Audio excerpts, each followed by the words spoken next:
बताइएगा, आपका परिचय क्या हुआ? मेरा नाम जकी अहमद आरजू हुआ। अभी जो है आगामी विधानसभा में आपकी पार्टी की क्या रणनीति होगी? अभी हम फिलहाल समस्तीपुर जिला राष्ट्रीय जनता दल के पंचायती राज प्रकोष्ठ के प्रधान महासचिव हैं जिला में, और जिला राजद के हम महासचिव भी हैं। आगामी विधानसभा में आपकी पार्टी की क्या रणनीति होने वाली है? मेरी पार्टी की रणनीति की मेरा जो गठबंधन है महागठबंधन तेजस्वी यादव के नेतृत्व में चुनाव जीत करके बिहार में सरकार बनाएगा और तेजस्वी यादव जी बिहार के मुख्यमंत्री होंगे। लेकिन अभी कुछ लोगों का कहना है कि बिहार को तीसरा विकल्प मिल गया है, इससे कुछ प्रभाव तो नहीं पड़ेगा? कहीं कोई प्रभाव नहीं है। तीसरा विकल्प कौन? लोगों का कहना है कि तीसरा विकल्प के रूप में जनसुराज अभी आया बिहार में। जनसुराज प्रशांत किशोर जी कोनो नेता है क्या? नेता तो नहीं है। वो उन्होंने क्या आंदोलन किया है जनता के लिए, कौन सी लड़ाई लड़ी है, एक भी बता दिया जाए। कहीं क्या बार आंदोलन किए हैं जनता के लिए, कौन सा काम जनता का कर दिए हैं? उनका तो कहना है कि अगर हमारी सरकार आएगी तो बेरोजगारी खत्म होगा, लोगों को सारी सुविधाएं बिहार में ही मिलेगी। बिहार में उनकी सरकार तो पहली बार आएगी ही नहीं, और उनका कहीं कोई जनादेश ही नहीं है।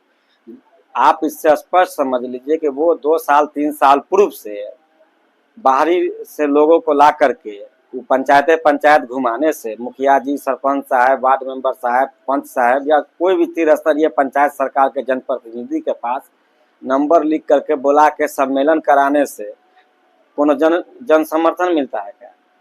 जन समर्थन जो है बिहार की आम आवाम, आम लोग, हमारे बिहार के शोषित दलित पिछड़े अकलियतों के मसीहा रहनुमा परम आदरणीय श्री लालू प्रसाद यादव जी हैं, जिन्होंने 1990 में जो लोगों को बराबरी का दर्जा दिया। लालू यादव जी के आने के बाद आम आवाम के मुंह में जबान आई, शोषित दलित पिछड़े अकलियत गरीब मजलूम लोग बोलने लगे।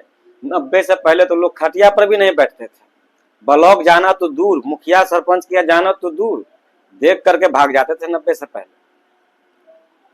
अभी एक चर्चा बहुत ज्यादा ही चल रहा है। 2-4 दिन पहले एक प्रोग्राम में जो है तेजस्वी जी जो है वो लौठा और लवनी लेकर घूम रहे थे। इस चीज को लोग बहुत ज्यादा चर्चा में ला रहे हैं कि ये सब वोट लेने का फॉर्मूला है, इसमें कहाँ तक सच्चाई है? तेजस्वी जी लालू प्रसाद यादव जी के लड़के हैं, उनके बदन में समाजवादी विचारधारा का खून दौड़ रहा है। लालू यादव जी ही एक बिहार में ऐसे नेता थे देश में जिन्होंने भगवतिया देवी को भी पार्लियामेंट भेजा और शिवचंद्र राम जैसे लोगों को भी जो है सो विधायक बना करके मंत्री बना दिया। वैसे कई मिसाइल हैं। ये जो मोहन राम थे दरभंगा ग्रामीण से, कभी जो है सो मोहन राम सोचते भी कि हम एमएलए होंगे, जिस जाति से वो आते थे। ये लालू यादव जी की देन है, कृपा है। लालू यादव जी ने जो कर दिया है देश के लिए, और लालू यादव जी ने जो बिहार के लिए कर दिया है, वैसा नेता अब तक ना कोई आया है, अभी तक कोई नहीं है। उनके पुत्र हैं मात्र एक, तेजस्वी प्रसाद यादव जी, जो लालू यादव जी का पूरा छाया, पूरा विचार, लालू यादव जी का विचार तेजस्वी प्रसाद यादव जी में और तेज प्रताप यादव जी में और मीसा भारती जी में है। आगामी विधानसभा में जो है कितने सीटों पर चुनाव लड़ेगी? अकेला लड़ेगी या गठबंधन से? हमारा पार्टी जो है गठबंधन से चुनाव लड़ेगा। हमारा जो महागठबंधन है उसमें चुनाव लड़ेगा। हमारे पार्टी के नेता लोग हैं, हमारे राष्ट्रीय जनता दल के सीनियर लीडर हैं बिहार में, आलोक कुमार मेहता जी हैं, पूर्व मंत्री, पूर्व विधायक हैं, पूर्व मंत्री, पूर्व विधायक, वर्तमान विधायक, पूर्व मंत्री, पूर्व सांसद हैं। मोहम्मद अली अशरफ फातमी साहब हैं, देश के नेता हैं मुसलमानों के। अब्दुल बारी सिद्दीकी साहब हैं, डॉक्टर तनवीर हसन साहब हैं, अरविंद कुमार सहनी जी हैं, शिवचंद्र राम जी हैं, साधु पासवान जी हैं। हमारे पास तो नेता का भरमार है। आपकी मुसलमान वालों बातों से मुझे एक बात याद आ रही है कि विपक्ष का आरोप होता है कि आरजेडी जो है मुसलमान को इस्तेमाल करती है हमेशा, इसमें कहाँ तक सच्चाई? ये विपक्ष का जो है ये जो है कहीं से जो है बात बोलना उचित नहीं। विपक्ष के पास कोई मुद्दा ही नहीं है। मुसलमान के लिए जो जितना लालू यादव जी ने किया है या राष्ट्रीय जनता दल ने जो किया है, या महागठबंधन ने जो किया है, इन लोगों ने क्या किया बता दीजिए आप, फिर हम बताते हैं आपको। कुछ तो मिसाल देंगे एनडीए वाले कि हम आपके लिए, आप ये समझ सकते हैं कि देश में एनडीए की सरकार है, एक भी मुस्लिम मंत्री है। राज्य में जो है नीतीश कुमार जी की सरकार है, आदरणीय नेता श्री नीतीश कुमार जी बिहार के माननीय मुख्यमंत्री हैं। उनमें सिर्फ एक जमा खान साहब है, उनको कौन सा डिपार्टमेंट दिया हुआ है भाई? क्या अधिकार है, क्या पावर है? नीतीश कुमार जी, लोगों का आरोप होता है कि नीतीश कुमार जी का माइंड डिस्टर्ब है, लेकिन विकास पुत्र के नाम से जाना जाता है कि बिहार में नहीं किया। इस पे क्या कहना चाहेंगे आप? हम नहीं बता सकते। विकास के बारे में जहाँ तक बात है, जितना विकास लालू जी ने किया है शायद उतना विकास किसी ने नहीं किया है। जितना विकास तेजस्वी यादव ने किया है उतना विकास किसी ने नहीं किया है। लालू प्रसाद यादव जी जब 1990 में, तो मैंने उसी वक्त, हम भी यहीं पर थे, मैंने उसी वक्त प्रखंड विकास पदाधिकारी कल्याणपुर को फोन किया। उन्होंने तुरंत, प्रखंड विकास पदाधिकारी महोदय ने उनको फोन करके दबा रहा, ये गलत है। कितने बार आपकी पत्नी मुखिया रह चुकी है? मेरी पत्नी एक बार तरीके से यहाँ चकमैसी पंचायत में 10 या 11 पंचायत कर्मी है, कोई लगभग इक्का दुक्का छोड़ करके ज्यादातर लोग अनुपस्थित ही रहते हैं। यहाँ कुछ कर्मी ऐसे हैं जो स्थानीय राजनीति में ज्यादा अभिरुचि रखते हैं, कुछ कर्मी ऐसे भी हैं जो खुलेआम कहते हैं कि मैं किसी पार्टी का एक सदस्य हूँ, वर्कर हूँ, मेरे सर पे मंत्री का हाथ है। मेरे पंचायत में खुलेआम इंदिरा आवास में जो है कि नहीं सो नाम जोड़ने में लोगों के जो है पैसा लिया गया। आप इसका तहकीकात पंचायत में घूम करके कर दीजिए। मेरे पंचायत में जॉब कार्ड बनाने में खुलेआम पैसा लिया गया। यहाँ के पंचायत स्तरीय कर्मी स्थानीय जनप्रतिनिधि को कहते हैं कि हमको सर कहिए। इससे आप बुरा हाल क्या होगा। आज यहाँ के जो है जनप्रतिनिधि जब संबंधित अधिकारी से बात करते हैं जिस डिपार्टमेंट के लिए, उनका नहीं सुना जाता है। मेरे पंचायत में लूट खसोट भ्रष्टाचार बड़े चरम सीमा पर है। यहाँ गरीब गुरबा है, यहाँ लोग दबे कुचले लोग हैं। इस पंचायत में जो लोग बोल नहीं पाते हैं कि अगर हम बोल देंगे तो मेरा काम नहीं होगा, उसको डरा धमका के रखा गया है।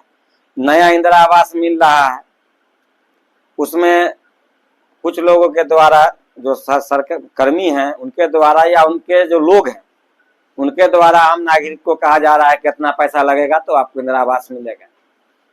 हर पंचायत में लगभग बहुत से लोगों को जो है 24 तारीख को भारत के माननीय प्रधानमंत्री जी जब श्री नरेंद्र कुमार मोदी जी जब मधुबनी आए तो बहुत से लोगों के खाता में पैसा गया, लेकिन चकमैसी पंचायत में बहुत कम ही लोगों के खाता में गया, बाकी लोगों के खाता में पैसा नहीं गया। लेकिन यहाँ एक खेला ये हो गया है कि जब 18 या 19 में जब इंदिरा आवास में राशन कार्ड के द्वारा नाम जोड़ा गया तो इस बार इनके द्वारा कहा जा रहा है कि उसमें 10-11 आदमी का नाम डिलीट हो गया। भाई कैसे डिलीट हो गया? हम अधिकारी से बात किए, पंचायत में जो इंदिरा आवास सहायक उससे भी बात किए, तो बोलते हैं कि जॉब कार्ड डिलीट हो गया। अरे भैया तो उस टाइम में तो जॉब कार्ड था ही नहीं, 18-19 में तो जॉब कार्ड कहाँ से डिलीट हो गया? हम इसकी जांच कराना चाहते हैं। हम चकमैसी पंचायत के पंचायत स्तरीय कर्मी का कॉल डिटेल जांच के लिए मेरी पत्नी ने लिखा है।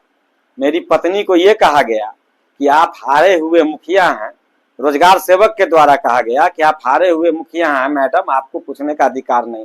तो हमको क्या, हम भारत नागरिक नहीं हैं?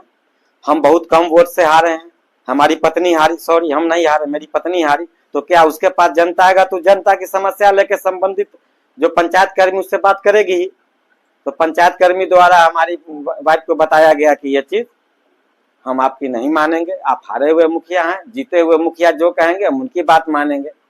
तो मेरी पत्नी ने सरकार के आला अधिकारी को और अल्पसंख्यक आयोग को भी एक आवेदन दिया और उसमें यह स्पष्ट मांग किया गया है कि इसकी जांच उच्च स्तरीय जांच कराई जाए, कॉल डिटेल की जांच हो। हम तो आपके चैनल के माध्यम से हम ये मांग करना चाहते हैं कि चकमेसी पंचायत के सभी कर्मी के चल अचल संपत्ति की जांच हो, कॉल डिटेल की जांच हो, और नहीं तो सीबीआई या सीआईडी से इसकी जांच कराई जाए कि इस पंचायत में कितने पंचायत कर्मी भ्रष्ट हैं और उनके साथ कौन कौन लोग लिप्त हैं, ये सामने आ जाएगा। आला अधिकारी और माननीय मुख्यमंत्री जी से क्या मांग करना चाहेंगे ऐसे लोगों के लिए? ऐसे लोगों के लिए मांग करना चाहेंगे आपके चैनल के माध्यम से कि दोषी कर्मी पर नियमानुकूल कार्रवाई हो, जिससे कि आम आवाम को लगे कि भाई जो व्यक्ति, जो कर्मी भ्रष्ट है या भ्रष्टाचार में लिप्त है, उस पर सरकार कार्रवाई कर रही है। मैं आपके माध्यम से बता देना चाहता हूं, मुझे तो ये भी मालूम हुआ है, हम पंचायत राज प्रकोष्ठ के प्रधान महासचिव हैं, में हम घूमते रहते हैं कई पंचायत में। मुझे ये भी मालूम हुआ है कि कई ब्लॉक में तो 7-8 साल के बाद जो है सो पंचायत समिति की बैठक होती है, जबकि 3 महीना में होना है। तो जिस ब्लॉक में 1.5 साल के बाद पंचायत समिति की बैठक होगी तो उस ब्लॉक का क्या हाल होगा, जनप्रतिनिधि का क्या हाल होगा। माननीय जनप्रतिनिधि, त्रिस्तरीय पंचायत सरकार के जो जनप्रतिनिधि हैं, जो भी लोग, उनका कहीं सम्मान नहीं है, उनको कोई अधिकारी इज्जत नहीं देता है, पंचायत कर्मी इज्जत नहीं देता है, सरकार के जो कर्मी हैं ब्लॉक स्तर में वो इज्जत नहीं देते हैं।